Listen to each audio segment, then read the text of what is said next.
Piny Kenya Rigathi Gachagua kuone jotelo duto manoyiero winjo mithuolo mar tiyo tich manomigi ka onyiso ji ma ochwako liet mag siasa e alwora mar masawa mar piny Kenya ni yiero pod ni mabor ma ok winjo gi sik wigi e wechego mag siasa. Kosingo maneno ni oganda mawuok masawa yudo ber mawuok e sirikal, Gachagua manenore kama soko wang' jotelo mawuok masawa mosebedo ka kwedo chenro mage. Okoni gwenge moko sani okue to alwora mar God Kenya ema yiengni kod siasa makinde ka kinde.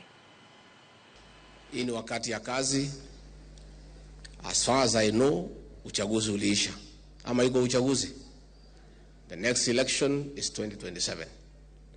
Nyinyi watu ya Baricho mlinipatia kura tukiwa na rais. Vile governor amesema kila mtu afanye kazi yake.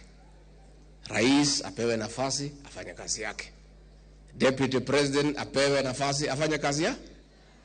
Governor afanye kazi yake, Senator afanye kazi yake, MPs wafanye kazi yake.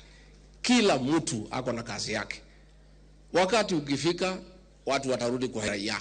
Na tupunguze siasa mingi ile imekuja hapa kwetu kwa mlima. Nikiangalia maeneo mengine yote hakuna shida, kumenyamaza. Mambo yote iko hapa kwetu.